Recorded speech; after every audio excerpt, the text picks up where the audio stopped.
He's a senior TV writer for TV Guide, Damien Holbrook.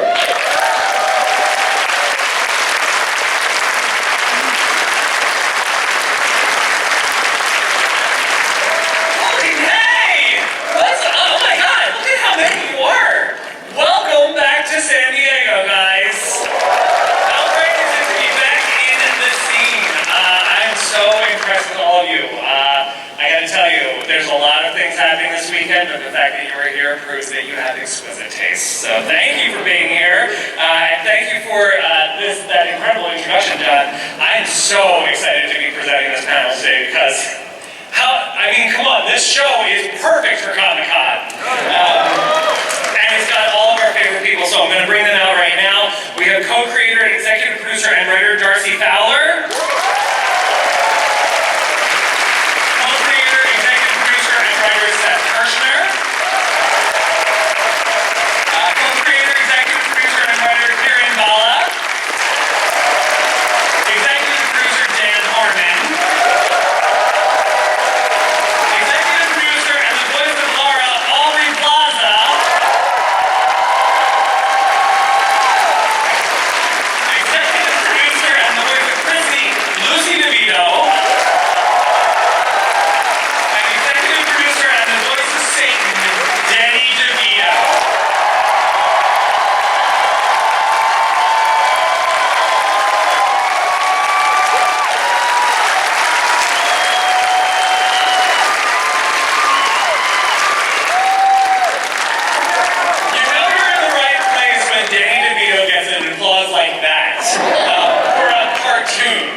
So Darcy, Kieran, and Seth, you guys have mostly done live action stuff.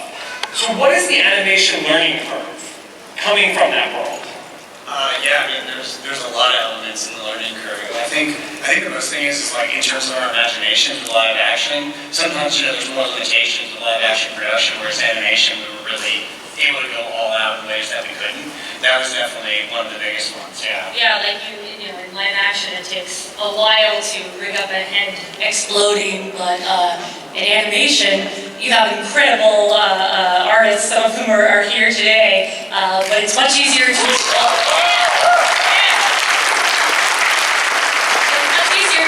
a head. Also, of course, as we're saying, like the animation group is incredible and the amount of work that they put in. And also, what's really interesting to figure out is sort of like is of course like how long it does take each step along the way for animation. Learning all the nuances of what coverage we can actually get at what point, and then knowing that at what point we have to sort of be like, all right, we just don't have that coverage, and we just got to move forward. It's been really good. Yeah, it reverses post kind of. Yeah. And so this is the tale of coming of age has been told 1,000 times, but this is definitely that at its worst. Also, it's bloodiest and nakedest. How many versions of this idea existed before you landed on, the daughter of Satan? It's freaking out. People all tag team. My mom said, do I go like this or can I just go like this? I don't know.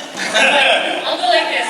Oh, closer. Okay. Well, it started with, we're all horror nerds, the three of us, and, we were looking for some kind of spin on Rosemary's Baby, so it started with a story about a woman with a cursed womb, and then suddenly she was pregnant, then she had a kid, and then the kid was 13, girl, Antichrist. Because we really we really found that the relationship between a mother and her teenage daughter lends itself really well to the horror genre. Guys, you know what I mean, ladies? Remember that time? And also, of course, to touch on that as well, is when the age of between 12, it feels like, at least for me, it was between 12 and 15 truly felt like hell. And so, obviously, there's so much to pull from that, and then make it relatable. Even though she is the Antichrist, it still is, she's the person. So it just made so much sense for us to just pull from that age. There's so much, it's so rich with theme. Yeah, and I think like then like putting it in this familial context of this custody battle was just something that's when the show really came together. When we found that, we found the heart of that as well. And now, Mr. Dan Harmon, you have kind of a track record with adult animation. A lot that is, beloved here at Comic-Con. What is kind of If you like cartoons, movies, books, music, I demand you subscribe to this channel. Subscribe, be prepared. Doom.